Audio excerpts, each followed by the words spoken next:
All right.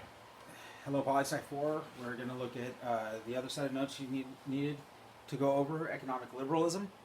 So this is a political economy. We're going to look at this political economy we looked at last week um, with realism. We looked at mercantilist policies. Now we'll look at economic liberalism. Again, this will be brief. I'm going to go through the slides pretty fast. I might skip some just because I don't want to go too long into it. And also, your time is valuable to you. So, roots of liberal perspective. Central idea is liberty under the law. We're all free to do what we want. Focus on the side of human nature that's peaceful and cooperative. For the most part, again, this is an optimistic view of human nature. We want to do things cooperatively, and we want to do it peacefully. We do not want to have conflict. We want a competitive and constructive way. Competition is a good thing for economic liberals. Competition means you'll expand the market. Somebody will make something better, so you'll produce something better to have people buy your goods. So competition is a good thing. Guided by reason, not emotion. You do a cost-benefit analysis, so you reasonably figure out if you can afford something or not. Some of us tend to base our decisions on emotion, and we then, when we become emotional, maybe make bad decisions. For economic liberals, we want to make a reasoned decision, not an emotional decision. Liberals view fundamental tension between state and market as a conflict between coercion and freedom. Should you be coerced to buy something, or should you be free to choose what you want to buy? So that's a rub. Authority and individual rights. These themes go into today. Should we have more authority to tell us what we should do, or should we have freedoms, our individual rights, like choose what we want to do, freedom of speech, all of those ideas. Autocratic dogma versus rational logic. We should buy American because we're American. Or is there rational logic? Maybe I'll buy something cheaper that's produced better if it's made overseas. Or I'll pay a little bit more for something that's better produced. So do you listen to the dogma that's being spit out at you, or do you make rational decisions? Early liberals saw a kind of salvation in individual freedom, voluntary association, and rational thought. Voluntary association, you can go and choose to associate with whoever you want. So I'll say I don't go to Walmart that much. I don't like to freely or voluntarily associate with Walmart because the lines are too long. So I'll go to Target. I'll voluntarily associate with Target than I would with Walmart. So voluntary association is you choose who you want to do business with. That's voluntary association. The market was an admirable distillation of the values of the characteristics that the liberals advocated. The market is the economy. So whenever you hear market, we're talking about the economy. And so you see all of these ideas, individual freedom, voluntary association, rational thought, being brought out in the market. And that's what liberals liked about the market. So economic liberals' views comes down heavily on the side of the market when choosing sides between state and market. So if you're an economic liberal, and this is like the late 1600s, 1700s, economic liberals are for this idea of the market. The market should control things, not the government. A free market is just one element of the liberal view. Democratic government is another. So laissez-faire capitalism. Liberal perspective on political economy. This is what the classical liberals believe about political economy. Let be. Government stays out of the way of the economy or the market. Free individuals are best equipped to make social choices. So you as the individual can make your own choices better than anybody else can. So you make the choices that are best for you. Liberalism is, in short, very conservative as we understand liberal and conservative politics today. The role of the state is to perform the limited number of tasks that individuals cannot perform by themselves. So the state will build roads because there is no Once a road's built, you're not going to be making more money as a corporation or as a small business owner to be building roads. So, police, there's no real money in having a police force. That's for the common good of everybody. So the government will pay for that. So there's no individuals that will go and set up a police force. Such as establishment of a basic legal system. So a legal system as well. There's no money in a legal system. So the state will take care of that, whereas individuals no. Assurance of national defense, again, that's for all of us, the common good. We don't have a private company that provides for our defense. Coining money, the money is made by government, not by an individual, because there will be different sorts of money out there. And funny, today there is different monies, right? There's cryptocurrencies now. All right, so Adam Smith believed in cooperative, constructive side of human nature, that we cooperate and we are peaceful. Smith sees people working in harmony. You pay somebody for their labor, so somebody does a job for you. What's the fair price for you to pay them? They will do that work for you, and you pay them, and you're both getting something out of the relationship. You're getting something done that needed to be done, and they're doing the job for you and being paid for it. So Smith's liberal philosophy sees no need for the heavy hand of the state in individual and market activities. The state stays out of it. The state can, for Smith, Smith sees the state as getting involved and favoring one over the other, and that's not good. Favoring one company over another company. You should be able to freely associate with whoever you want. That's what Smith is advocating. Smith was suspicious of the motives and methods of those who would use state power in the public interest. What is in the public interest? Is it really in the public interest, or is it in the interest of those politicians that are in power? Smith knew any kind of group that gains power also gains potential to abuse it. Again, you have power, you're going to abuse it to get it to make money for yourself. So this is true even in the market. So Smith advocated the invisible hand. The invisible hand will always find equilibrium. If you have had your economics class, supply and demand. Supply and demand will always meet where they meet. That's equilibrium. That's where price is set. And the invisible hand will always control that. Government should not control what price. It should be set by the market. How much are you willing to pay for something? That's really what the invisible hand is. Or how much is people altogether willing to pay? Are we willing to pay $2,000 for a new iPhone? Well, that might be too much. So if everybody doesn't buy it, there's a lot of supply and no demand, the price is going to drop. Okay? Now, if there's something that everybody wants to buy, like a PlayStation 5, then people will buy up a PlayStation 5 and then sell it at a higher price because the invisible hand is setting that price. If things are overpriced, the invisible hand will drop the price. Likewise, if they are underpriced. So free markets. Government should not restrict markets. They should stay out of the economy. That's according to economic liberals. And these are classical liberals as well.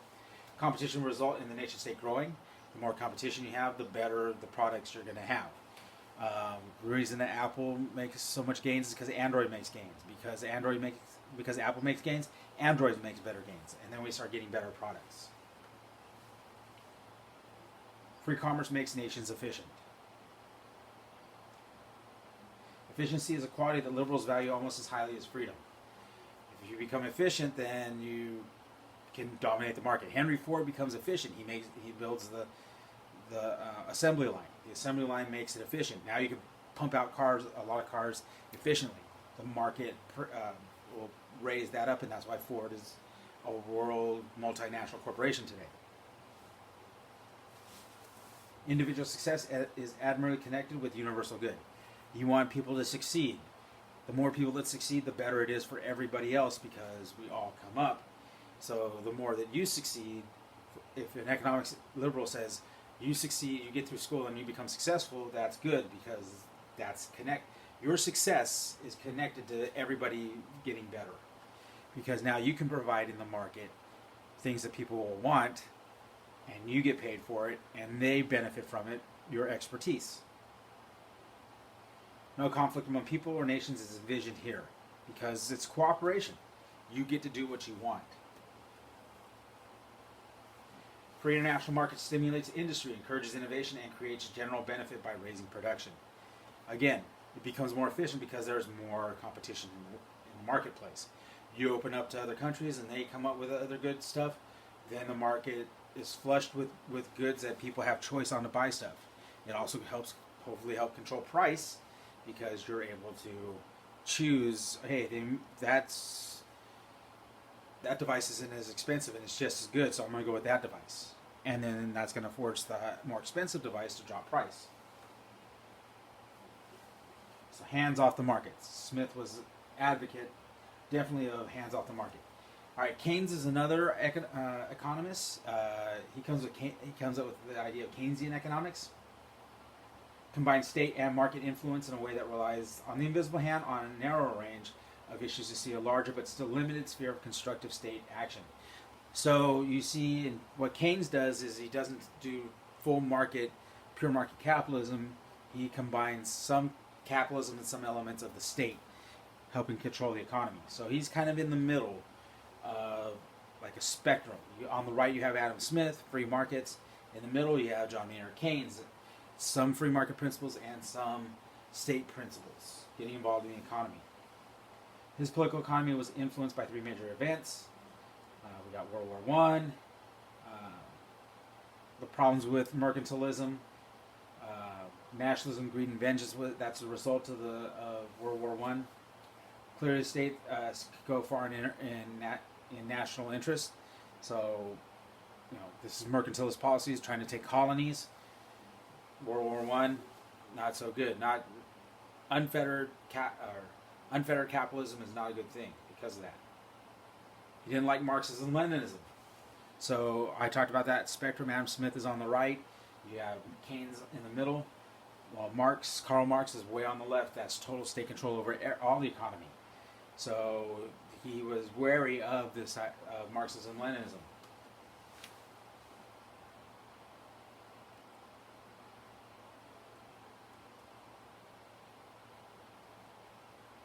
Found the Soviet regime repressive. Its disregard for individual freedom intolerable. The last event was the Great Depression. He interpreted the Great Depression as evidence that the invisible hand sometimes errs in catastrophic ways. Individuals and markets tended to make decisions that were particularly unwise. So sometimes you need the state to keep people from making stupid investments. When faced with situations where the future is unknown, there is no effective way to share risk or coordinate otherwise chaotic actions. The state could and should use its power to fortify and improve the market. So again, a mixture of state getting involved in the economy as well as aspects of capitalism, or unfettered capitalism. He advocated free markets in a wide domain, including international trade and finance. So free markets all around the world, we open up everybody and have free trade. He still believed that positive government action was both useful and necessary to control certain aspects of the economy, to deal with the problems of the invisible hand that would not set right. So in this case, especially with the Great Depression, we're looking at inflation and unemployment. So the government should become bigger to hire more people. That would lessen unemployment. And we try to control inflation, prices from going high. So how do we do that? Well, we get involved in the Fed and they control interest rates. Doubted the markets could fully coordinate the actions of individuals to achieve their best interests.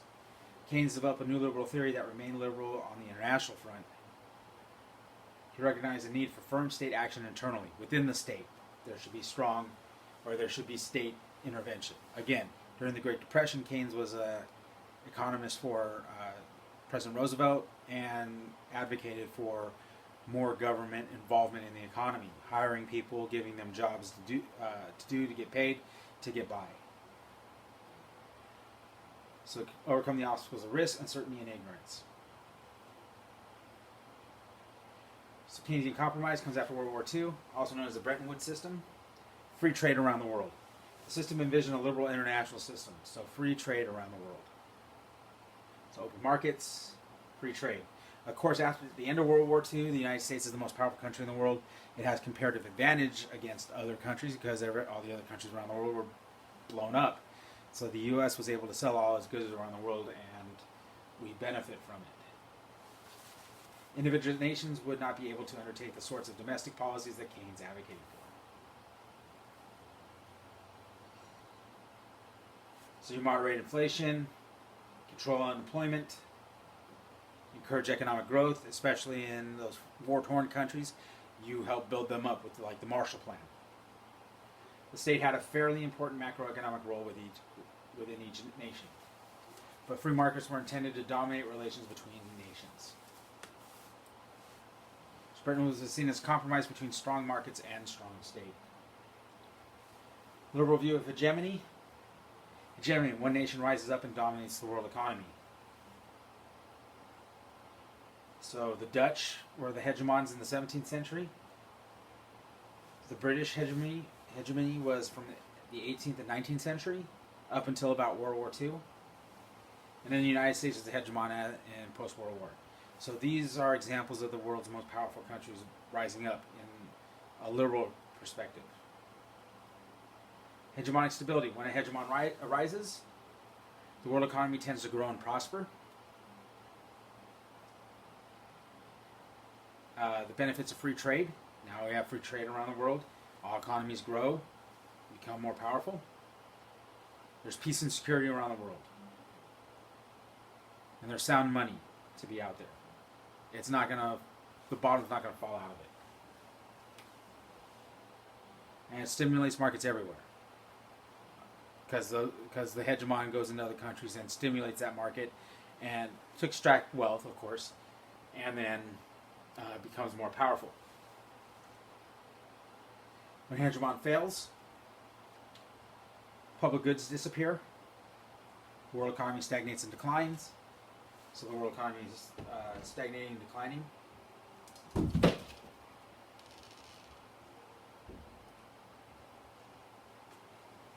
Conservative and classical liberalism. I think I talked about this earlier. Conservatives today are really classical liberals. Classical liberals are, again, 1700s. They're the ones that, John Locke comes up with these ideas of natural rights and all that. That's classical liberal. Adam Smith's classical liberal. Conservatives today are in that vein of Locke, Smith. Conservatives have gone away from Keynesian model of economics and have moved back to a more classical liberal perspective. So I have new federalism, Reagan and Nixon, take power away from states and give back to the individual. Tax cuts and less government regulation. So economic liberalism today, end of the Soviet Union, dawn of economic liberalism around the world. Is it really economic liberalism around the world today? Going back to the hegemonic stability, is the United States hegemony on the decline or not? Is the world less stable? Is it really sound money? So, these are the questions that you should think about when you think about economic liberalism and interdependence theory as well. All right, that is it for economic liberalism. Hope this helps. I'll see you for the next one, world systems theory. Talk to you later. Bye.